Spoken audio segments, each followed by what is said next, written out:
Graça e paz a todos meus irmãos. Bora para mais um vídeo? E nesse vídeo de hoje nós vamos falar a respeito do Espírito Santo. Mas antes de nós começar a entrar no texto bíblico, eu quero te fazer um convite especial para você que ainda não é inscrito no canal. Se inscreva, compartilhe esse vídeo para que possa chegar a mais pessoas.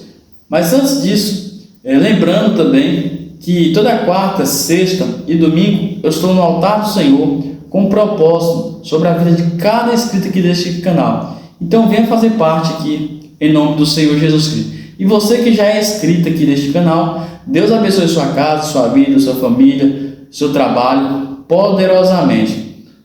Roda a vinheta e logo após damos continuidade aqui à palavra do Senhor.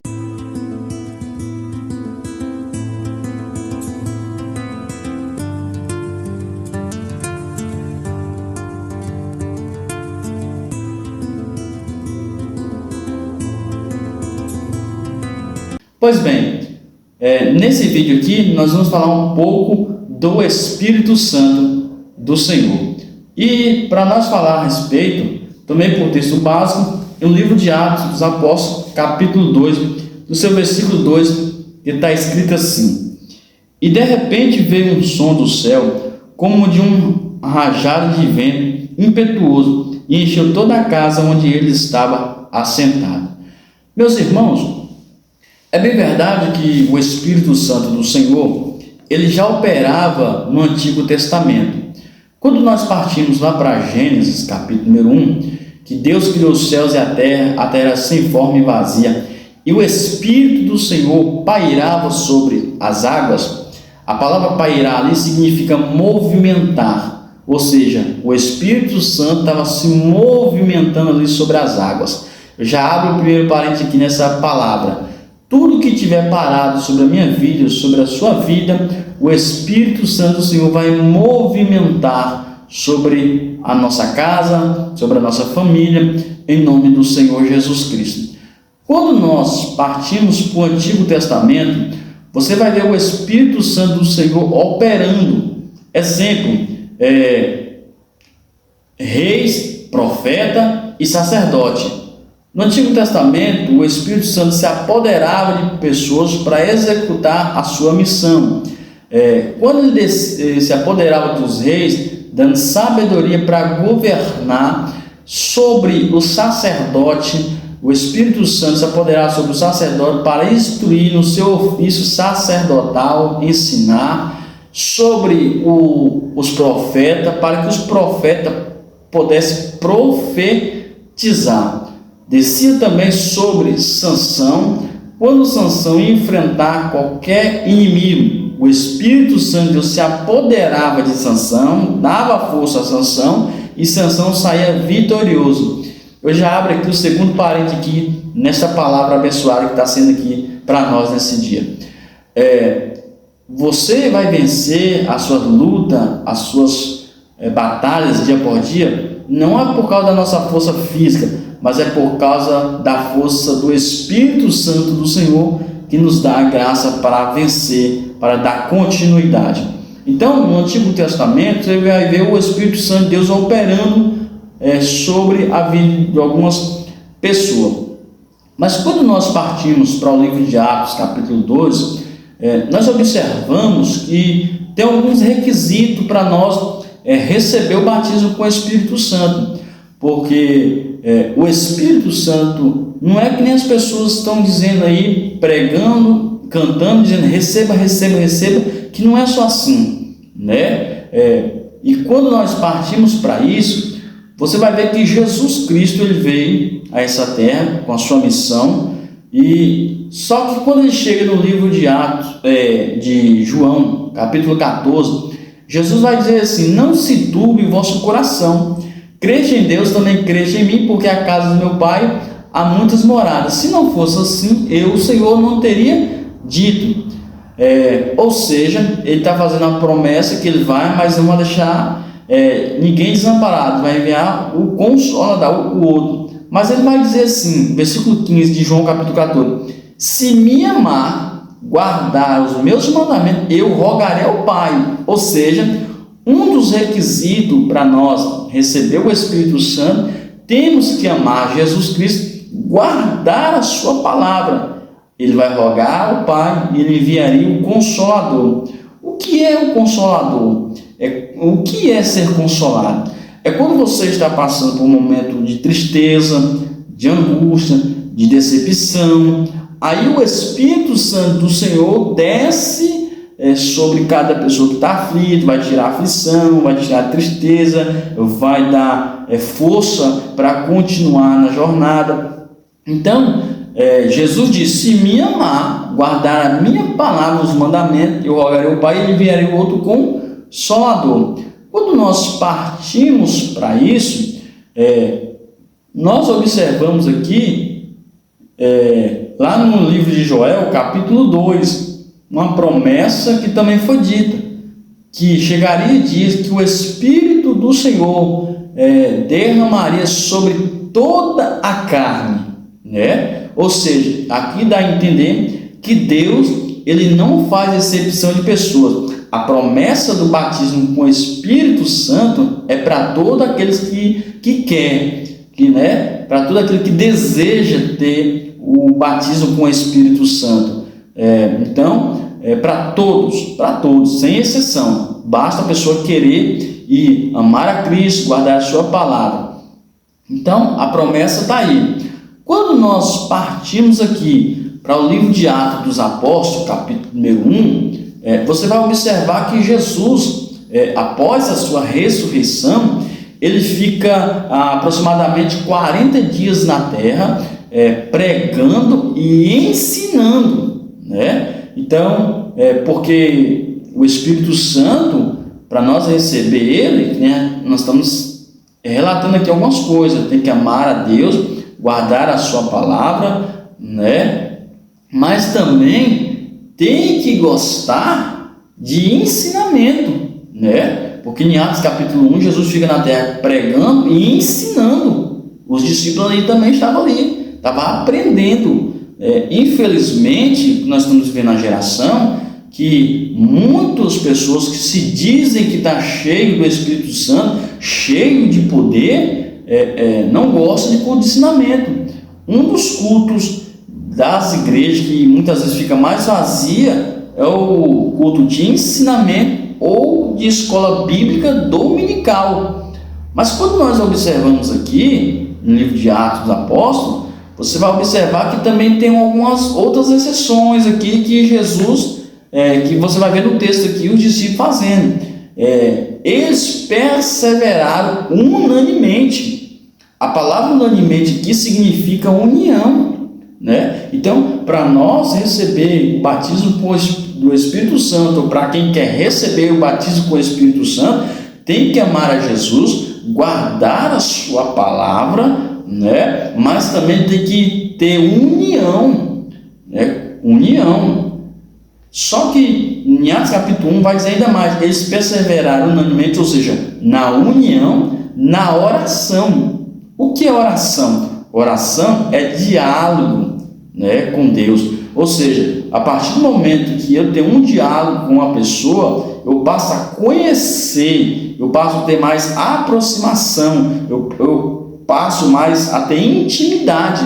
Ou seja, para receber também, tem que ter diálogo com Deus, né? E quando isso aqui, em Atos capítulo 1, após os discípulos perseverar unanimemente, ou seja, na união, na oração, né? Jesus ainda vai dizer ainda mais: ide para Jerusalém. Ele se encontrava ali na Galileia.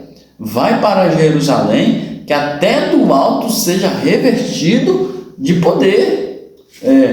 Por que Jesus não batizou os discípulos, cada um na sua casa ou quando estava ali, mas manda ir para Jerusalém? Claro que tinha uma promessa sobre Jerusalém, mas também a palavra Jerusalém tem um significado que é lugar escolhido ou lugar separado. E todos nós conhecemos aonde que é o lugar escolhido, aonde que é o lugar preparado, que é a casa do Senhor, o templo do Senhor. É por isso que nós observamos no livro do profeta Jeremias, capítulo 18, Deus pega o profeta e diz: Jeremias, desce à casa do oleiro, e lá te farei ouvir as minhas palavras. Você sabia que tem um campo do oleiro? Esse campo do oleiro aqui, quando Judas traiu Jesus pelas moedas de prata, que bate o arrependimento em Judas, ele vai querer devolver as moedas. Aqueles homens pegam a moeda, só que eles vai dizer, nós não podemos ofertar, porque é preço de sangue. Vamos comprar um campo do oleiro e vamos fazer de cemitério. Então, quando Deus pega o profeta Jeremias, desce à casa do oleiro, porque Deus não quer ninguém se perdendo. Deus não quer ninguém fora da casa, né? Da sua presença, da casa de Deus. Enquanto no campo do oleiro tem afronta lá fora, enquanto no campo do oleiro tem tragédias acontecendo, na casa do oleiro tem restauração, na casa do oleiro tem pão fresco, na casa do oleiro tem proteção, na casa do oleiro tem cuidados. E quando passamos para isso, você vai observar Jesus falando a respeito também do filho pródigo, que saiu da casa do pai, saiu da proteção que tinha, do cuidado com o pai, que o pai tinha, decidiu sair. Aí só que o filho volta. Ou seja, Deus não quer que ninguém se perde, tem que estar no lugar escolhido, na casa do Senhor. Então, Deus também está dando uma lição para o profeta Jeremias, dizendo, por mais que você seja profeta, mas você tem que entender que você tem que estar na casa. Porque nós estamos vivendo uma geração também, meus irmãos, muito profeta, mas não tem congregação, né? Eles dizem que são itinerantes. Eu não estou dizendo itinerante que tem um lugar para congregar, porque tem itinerante sim, que ele congrega, ele tem um ministério, mas tem muitos aí que diz que é profeta, mas não congrega.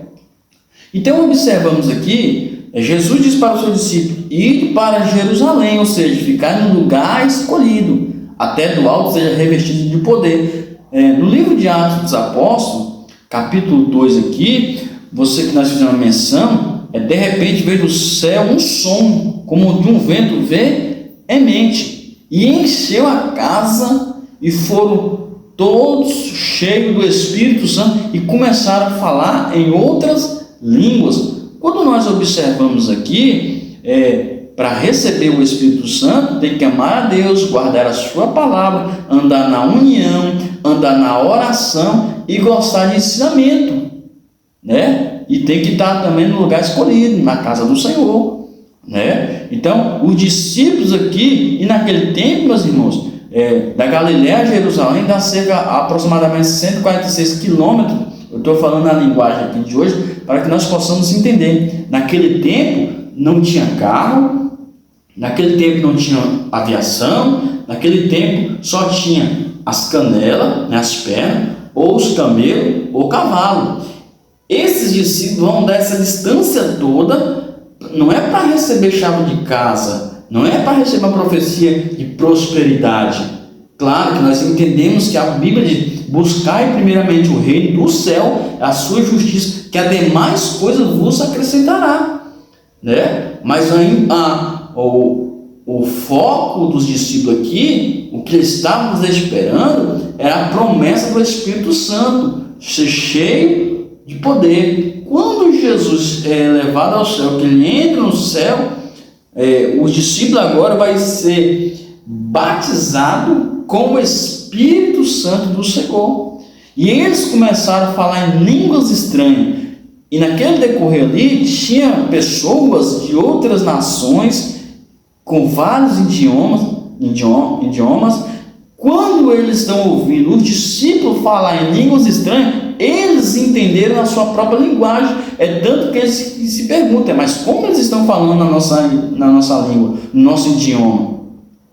E muitas vezes, e por causa disso, Pedro também, ele vai dizer, nós aqui, o que vocês estão vendo, nós recebemos a promessa que foi nos dada, né? A promessa é para todos, né? Lembra que eu falei em Joel capítulo 2, que o Espírito Santo derramaria sobre toda a carne? A promessa é para todos, mas para receber tem que ter uma determinação, tem que ter esses requisitos que eu falei aqui, amar a Jesus, guardar a palavra, perseverar na união, na oração, estar no lugar escolhido, ou seja, na palavra, na presença de Deus. Não é só o pregador, o cantor dizer recebe e todo mundo, não é só assim. Claro que tem, eu creio, o poder de Deus, ele pode sim batizar ali, mas na palavra do Senhor que eu estou trazendo aqui nessa noite, você observa aqui alguns passos que tem que ser dado. Tem outro requisito também, que de outra forma também de receber o batismo com o Espírito Santo. Quando nós lembramos do apóstolo Paulo, se não me falha a memória, eu não me lembro agora se está em Efésios ou Coríntios, que Paulo chega numa certa cidade, ele vai ouvir alguns crentes ali, ele vai fazer uma pergunta: vós sois batizados com o Espírito Santo? Alguns discípulos vão dizer assim: nós nunca ouvimos falar do Espírito Santo.